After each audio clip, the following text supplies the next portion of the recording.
Hi friends, welcome to my channel. This is AK Suman. So இந்த weekend பார்த்தீங்கன்னா ஒரு movie review பற்றி தான் பார்க்க போகிறோம். அதுதான் ரீசெண்ட் டேஸில் தமிழில் ரிலீஸ் ஆன மகாராஜா. ஸோ இது விஜய் சேதுபதியோட 50th ஃபிலிம். ஸோ ரிவ்யூ பார்க்குறதுக்கு முன்னாடி நம்ம சேனலுக்கு புதுசாக இருந்தீங்கன்னா அந்த சப்ஸ்கிரைப் பட்டன் கிளிக் பண்ணிக்கோங்க. அப்போ தான் நம்மளோட அப்டேட்ஸ் உங்களுக்கு ரெகுலராக வரும். நம்ம சேனலில் போடுற ரிவ்யூ முடிஞ்ச அளவுக்கு ஸ்பாய்லர் கண்டென்ட்ஸ்லாம் அவாய்ட் பண்ணி போடுற ரிவ்யூ. ஸோ ரிவ்யூ பார்க்குறவங்களுக்கு கண்டிப்பாக மூவியோட எந்த ஒரு ஃபீலும் குறையாமல் இருக்கும். ஸோ அதுதான் என்னோட மோட்டிவ். கடைசியாக வீடியோ பிடிச்சிருந்தா லைக் பண்ணுங்கள். ஸோ இப்போ ரிவ்யூக்குள்ளே போகலாம். இந்த மூவியை டைரக்ட் பண்ணது பார்த்தீங்கன்னா நித்திலன் சுவாமிநாதன் சொல்கிறவர் தான் டைரக்ட் பண்ணியிருக்காரு. அண்ட் இதில் லீட் ரோல்ஸ் பண்ணது பார்த்தீங்கன்னா விஜய் சேதுபதி, மம்தா மோகன்தாஸ், முனிஷ்காந்த், அனுராக் காஷ்யப், சிங்கம்புலி, நட்ராஜன், இன்னும் பலர் இந்த படத்தில் வந்து நடிச்சிருக்காங்க. இப்போ ஸ்டோரியோட சிங்கிள் லைன் பார்க்கலாம். நம்ம ஹீரோ ஒரு சலூன் ஷாப் வச்சுருக்காரு. அவர் ஒரு காமனான ஒரு லைஃப்பை வந்து வாழ்ந்துட்டுருக்காரு. ஸோ அவர் பொண்ணு அப்படின்னு தான் அவர் வாழ்க்கை இருக்குது. ஸோ மகள் சொல்கிறத கேட்குற ஒரு தந்தையாக, பாவப்பட்ட தந்தையாக வந்து நம்ம ஹீரோ இருக்கார். ஸோ இதுக்கு நடுவில் மகளுக்கு ஒரு ஸ்போர்ட்ஸ் ஈவெண்ட்டுக்காக வெளியே போகிற ஒரு சுச்சுவேஷன் வருது. அந்த ஒரு டைமில் இவங்க வீட்டில் ஒரு பொருள் வந்து திருட்டு போகுது. ஒரு பொக்கிஷமாக நினைக்கிற ஒரு பொருள் திருட்டு போகுது. ஸோ அதை வந்து போலீஸில் கம்ப்ளைண்ட் பண்ணி அதை வந்து போலீஸ் கண்டுபிடிச்சாங்களா இல்லையா, இதுக்கு நடுவில் 2-3 கிராஸ் ஸ்டோரிஸ் எல்லாம் வந்து கனெக்ட் ஆகும். ஸோ அவங்களுக்கும் இவங்களுக்கும் என்ன லிங்க்கு, அது லிங்க் ஆச்சா இல்லையா, அண்ட் இது எல்லாத்தையும் ஒரு த்ரில்லிங்கான சஸ்பென்ஸ் பேஸ்டு ஒரு த்ரில்லரான ஒரு ஸ்க்ரீன் பிளேயில் சொன்னது தான் இந்த மகாராஜா. நெக்ஸ்ட் மூவியில் கேரக்டரைசேஷன் பற்றி பார்ப்போம். ஸோ இதில் விஜய் சேதுபதி ஒரு காமன் லைஃப்பை வாழ்கிற ஒரு சராசரியான ஒரு தந்தையாக வந்து இருக்கார். ஒரு பாவப்பட்ட தந்தையாக இருக்கார். ஸோ மகள் என்ன சொன்னாலும் கேட்டு நடக்கக்கூடிய ஒரு தந்தையாக வந்து படத்தில் வந்து வராரு. ஸோ இந்த படத்தில் அவரோட அந்த ஏஜ் இதை பேஸ் பண்ண ஒரு கேரக்டரை வந்து நல்லாவே எவ்வளோ நேச்சுரலாக பண்ண முடியுமோ அவ்வளோ நேச்சுரலான ஒரு தந்தையாக வந்து நல்லா பண்ணியிருக்காரு. ஸோ ஒரு சராசரி மனிதன் வந்து எப்படி அந்த விஷயத்தை வந்து ஹேண்டில் பண்ணுவாங்களோ, ஸோ அந்த மாதிரி விஷயத்தெல்லாம் வந்து இந்த படத்தில் வந்து நல்லாவே தத்ரூபமாக ஒரு தந்தை பாயிண்ட்லேருந்து நல்லா காமிச்சிருந்தார். ஸோ அவரோட ஆக்டிங் நம்மளுக்கே தெரிஞ்சது தான். ஸோ இதுலேயும் வந்து வேறு லெவல் பண்ணியிருந்தார் படத்தில். நெக்ஸ்ட்டு இதில் வந்து நட்ராஜன் நடிச்சிருக்காரு. ஸோ உங்களுக்கு சொல்லணுன்னா இந்த சதுரங்க வேட்டையில் ஹீரோவாக நடித்தவர். ஸோ அவர் வந்து நடிச்சிருக்காரு. ஸோ இதில் ஒரு பணத்தோட பாயிண்ட் ஆஃப் வியூவில் இருக்கிற ஒரு பண மைண்ட் செட்டில் இருக்கிற ஒரு காப்பாக வந்து ஒரு போலீஸாக வந்து இவர் வந்து இந்த படத்தில் வந்து நடிச்சிருக்காரு. ஸோ அதுக்கேற்ற மாதிரி ஒரு வில்லத்தனமும் அண்ட் அந்த ஒரு மைண்ட் செட்டில் இருக்கிற ஒரு பர்சனாக வந்து இவர் வந்து நிறைய இடத்துல நல்லாவே எக்ஸ்ப்ரெஸ் பண்ணியிருக்காரு. அந்த பர்ஃபார்மன்ஸையும் நல்லா பண்ணியிருக்காரு.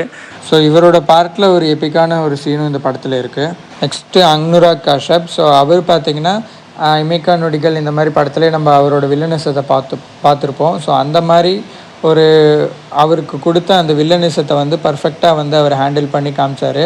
ஸோ அவருக்கு கொடுத்த அந்த லைஃப் கேரக்டர் ஆகட்டும் அண்ட் அதோட எமோஷன்ஸ் எல்லாமே வந்து முக்கியமாக கிளைமேக்ஸில் அவரோட பர்ஃபார்மன்ஸ் பார்த்திங்கன்னா இன்னும் நல்லாவே இருந்துச்சு. அப்புறம் சிங்கம்புலி. ஸோ சிங்கம்புலியோட கேரக்டர் பார்த்திங்கன்னா இது வரைக்கும் அவர் பண்ணாத ஒரு ரோலை வந்து இதில் பண்ணியிருக்காரு.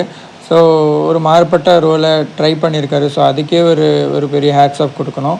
ஸோ அதையும் வந்து என்னால் இந்த மாதிரி ஒரு விஷயத்தையும் பண்ண முடியும், இந்த மாதிரி ஒரு கேரக்டரையும் பண்ண முடியும் அப்படின்னு சொல்லிட்டு அதை நல்லாவே அவர் வந்து அவரோட ரோலை வந்து நல்லா காமிச்சிருந்தார் இந்த படத்தில்.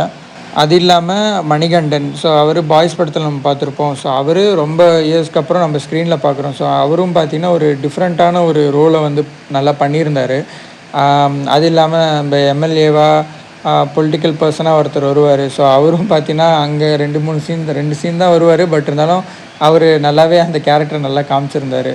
கான்ஸ்டபிளாக பண்ணவர்களாகட்டும், ஸோ மம்தா, இவங்க எல்லாருமே அவங்கவுங்க ரோலை நல்லாவே பண்ணியிருந்தாங்க. அப்புறம் சேதுபதியோட பொண்ணாக நடித்தவங்க. ஸோ அவங்களும் பார்த்தீங்கன்னா ஒரு போல்டான நல்ல ஒரு கேரக்டரை வந்து நல்லாவே எக்ஸிக்யூட் பண்ணியிருந்தாங்க. மூவியோட ப்ளஸ் பார்க்குறதுக்கு முன்னாடி மூவியோட கிராஃப் பற்றி பார்த்துடலாம். ஸோ ஆரம்பத்தில் கொஞ்சம் மெல்லமாக தான் ஸ்டோரி ஸ்டார்ட் ஆகுது. அதுக்கப்புறம் இன்டர்வல் நெருங்க அதுக்கு முன்னாடியிலேருந்தே பார்த்திங்கன்னா ஸ்டோரி வந்து கொஞ்சம் நல்லாவே வேகம் எடுக்குது.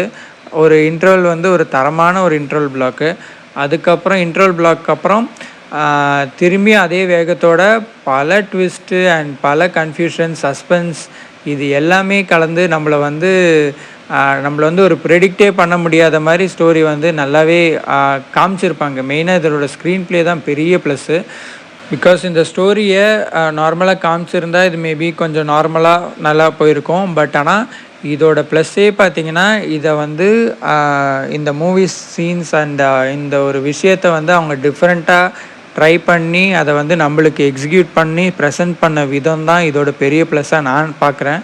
பிகாஸ் அப்படி பண்ணாலும் அதுலேயும் நம்மளை எதையும் கன்ஃபியூஸ் பண்ணாமல் ஒரு டிஃப்ரெண்ட்டாக ட்ரை பண்ணணும்னு சொல்லிட்டு அப்படி சொதப்பாமல் நம்மளை வந்து பார்க்கும்போது ஓரளவுக்கு புரிகிற அளவுக்கு நல்லாவே வந்து எக்ஸிக்யூட் பண்ணி ப்ரெசென்ட் பண்ணியிருந்தாங்க. ஸோ இதோட ப்ளஸ்ஸே பார்த்தீங்கன்னா அந்த ஸ்க்ரீனில் வந்து அவங்க காமிச்ச அந்த விதம் தான் இதோட பெரிய ப்ளஸ்ஸு. அதை வந்து சஸ்பென்ஸாக நம்மளை வந்து கொண்டு போன விதம் தான் நம்மளால் ப்ரெடிக்ட் பண்ண முடியாத மாதிரி ட்விஸ்ட்டோட காமிச்சது தான் இதோட பெரிய ப்ளஸ்ஸாக நான் பார்க்குறேன்.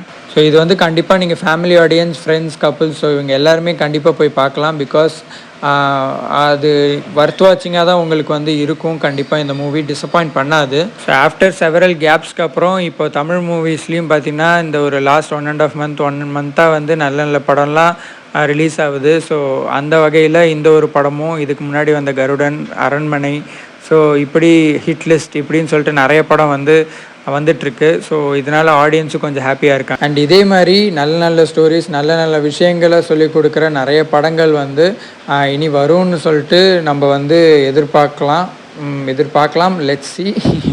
இந்த ரிவ்யூ பிடிச்சிருந்தா லைக் பண்ணுங்கள் அண்ட் உங்கள் ஃபீட்பேக்கை கமெண்ட்டில் சொல்லுங்கள். பிகாஸ் அந்த 2 விஷயம் தான் எனக்கு கொஞ்சம் மோட்டிவேஷனை தரும். சேனலுக்கு புதுசாக இருந்தீங்கன்னா அந்த சப்ஸ்கிரைப் பட்டன் கிளிக் பண்ணிக்கோங்க.